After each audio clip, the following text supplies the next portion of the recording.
अस्सलामुअलैकुम स्टूडेंट्स, मेरे अज़ीज़ pharmacy technician के होनहार तालिब इल्मों, आएँ आज मिलकर आपकी किताब डिस्पेंसिंग पार्ट 2 यानी कि सेकंड ईयर के पहले बाब का आगाज़ करते हैं। घबराना बिल्कुल भी नहीं है आपने। हम हर चीज़ को इतने आसान, मज़ेदार और तफसीली अंदाज में समझेंगे कि आपको लगेगा कि जैसे कोई कहानी सुन रही है। हमारा मकसद सिर्फ इम्तिहान पास करना नहीं है, बल्कि इल्म को दिल में उतारना है ताकि आप एक बेहतरीन टेक्नीशियन बनकर इंसानियत की खिदमत कर सकें। तो चलिए किताबें खोलें और इल्म के इस दिलचस्प सफ़र पर रवाना हो जाएं। जी, तो फर्स्ट चैप्टर है फार्मेसी एंड फार्माकोलॉजी। इस बाब का पहला और सबसे अहम मौजू है दवा यानी कि ड्रग। ठीक है, सारी फार्मेसी की जो दुकान है ना वो इसी लफ्ज़ पर खड़ी है। तो सबसे पहले हम इसी लफ्ज़ को गौर से देखते हैं कि ये है क्या भला। सबसे पहले दवा की तारीफ़ को समझते हैं, इसकी डेफिनेशन को पढ़ते हैं। आम तौर पर हम सोचते हैं कि दवा सिर्फ बीमारी के इलाज के लिए होती है, लेकिन ऐसा नहीं है। आपकी किताब कहती है कि दवा कोई ऐसी शय है जो 3 कामों के लिए इस्तेमाल हो।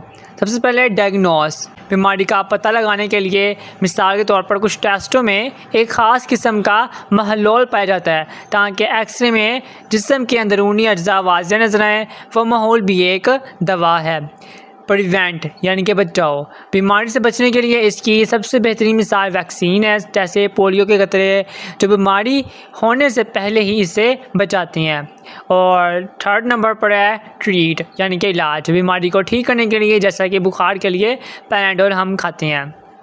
तो दवा सिर्फ इलाज नहीं करती बल्कि बीमारी का पता भी लगाती है और इससे बचाती भी है। तो आपकी बुक पर लिखा हुआ है a drug may be defined as any substance that is used to diagnose, prevent और ट्रीट अ डिजीज़। यहाँ आपके लिए एक MCQ बन सकता है कि जो ड्रग है उसका इस्तेमाल क्या है। तो उसका इस्तेमाल डायग्नोस भी है, प्रिवेंशन भी है और ट्रीटमेंट भी है।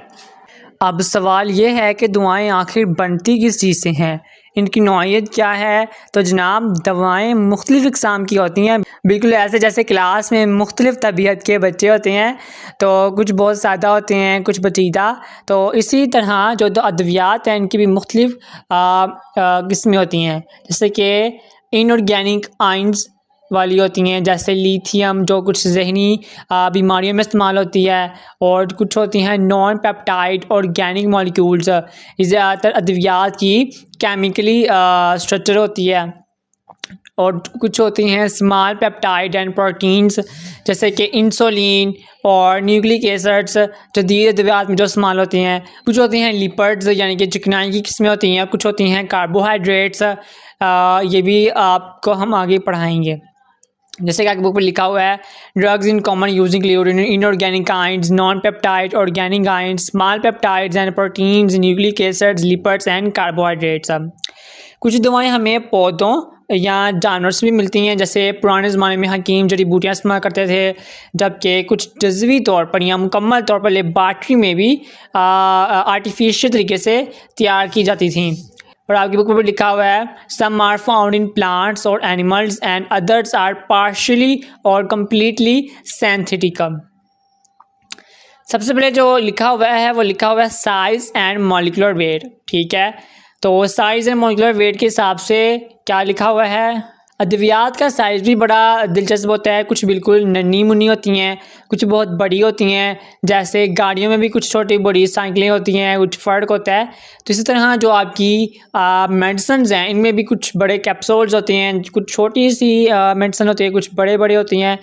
तो इसी तरह सबसे छोटी दवा की जो मिसाल है वो लिथियम है, जिसका मॉलिक्यूलर वज़न सिर्फ 7 होता है। ठीक हो गया। और आगे है जबकि कुछ बहुत बड़ी होती हैं, जिसको थ्रोम्बोलाइटिक एंजाइम्स जो खून के लोथरे पिघलाने के लिए, खून के क्लॉट्स को मेल्ट करने के लिए जो काम आती है, उनका वज़न होता है 5000 से भी ज़्यादा उनका वज़न होता है।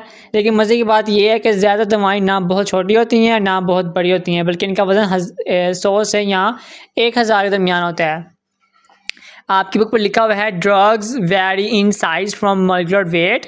ठीक है, lithium to our molecular weight 50,000. ठीक है, thrombobiologic enzymes, antibiotics, other proteins, most drugs however have molecular weights between 100 to 1000. यहाँ याद रखने की बात यह है कि इम्तिहान में पूछा जा सकता है कि ज़्यादातर अद्वियात का मॉलिक्यूलर वेट कितना होता है। तो आप ये कह सकते हैं कि 100 हो सकता है या फिर 1000 हो सकता है जी। तो अगली यूनिट टाइप लिखी हुई है ड्रग रिसेप्टर बॉन्ड्स। ये समझना बहुत ज़रूरी है कि दवा जिस्म में जाकर काम कैसे करती है। हमारे जिस्म में ख़ास मॉलिक्यूलर हिस्से होते हैं जिन्हें हम रिसेप्टर्स कहते हैं। ठीक है, आप रिसेप्टर को एक ताला समझें और दवा को एक चाबी समझ लें। जब सही चाबी सही ताले में लगेगी तो तब ही जिस्म पर असर होगा। इसी तरह जब आपको पता होगा कि ये डिज़ीज़ की ये मेडिसिन है, देन उसका इलाज, उसका ट्रीटमेंट करेक्ट होगा। बुक पे लिखा हुआ है drug receptors are the molecular components of the body with which drugs interact to bring out their effects. अब लिखा हुआ है केमिकल बॉन्ड्स। केमिकल बॉन्ड्स की आपको मैं वजाहत देता हूँ कि जो मेडिसिन होती है ना और जो रिसेप्टर्स होते हैं, मेडिसिन और जो रिसेप्टर्स होते हैं ये आपस में मिलते हैं, जुड़ते हैं और मुख्तलिफ़ किस्म के केमिकली बॉन्ड्स बनाते हैं। ये जो बॉन्ड्स होते हैं, ये जो उनका एक जॉइंट बनता है वो मुख्तलिफ़ ताकत के हो सकते हैं, जैसे कोवलेंट बॉन्ड्स होते हैं, इलेक्ट्रोस्टैटिक बॉन्ड्स होते हैं, कुछ वीकर इंट्रैक्शंस होती हैं। ठीक है, जो कोवलेंट बॉन्ड्स होते हैं ये बहुत ही मज़बूत होते हैं और मुस्तकिल जॉइंट रहते हैं। जैसे दो चीज़ों को एल्फी से जोड़ दिया जाए तो इसका असर आम तौर पर नाकाबिले वापसी यानी कि रिवर्सिबल होता है। आप इसको दोबारा से सिंगल पीस नहीं कर सकते।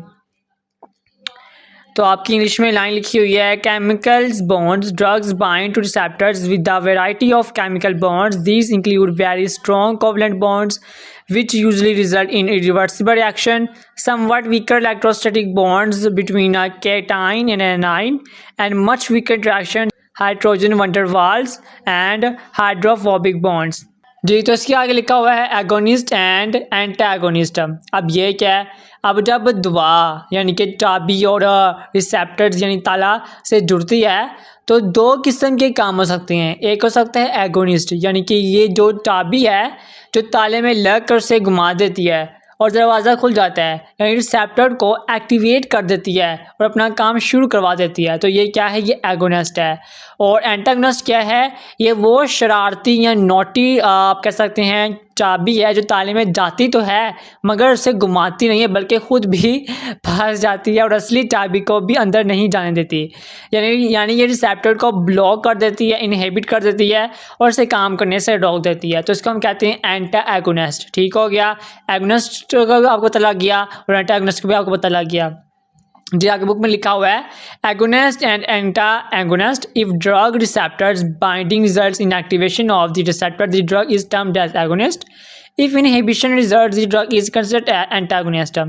यहाँ के लिए हमें अहम सवाल बन सकता है कि एगोनिस्ट और एंटागोनिस्ट में क्या फ़र्क है। तो आप ये कह सकते हैं कि जो एगोनिस्ट है वो रिसेप्टर को एक्टिवेट करता है, जबकि जो एंटागोनिस्ट है उसको अनएक्टिवेट कर देता है या उसके ब्लॉक कर देता है या इनहिबिट कर देता है। ठीक है, तो उम्मीद है आपको समझ आ गई होगी आज के लेक्चर की। ड्रग्स के बारे में आपको समझ आ गई होगी कि ड्रग्स होते क्या हैं और कुछ बातें आपको क्लियर होगी। अगर आपका कोई सवाल हुआ या कोई आपको बात समझ ना आई हुई तो आपने ज़रूर कमेंट सेक्शन में पूछना है। इंशाल्लाह हम डिस्पेंसर टेक्नोलॉजी पार्ट 2 के भी लेक्चर्स तरतीब से आगे लेके जाए।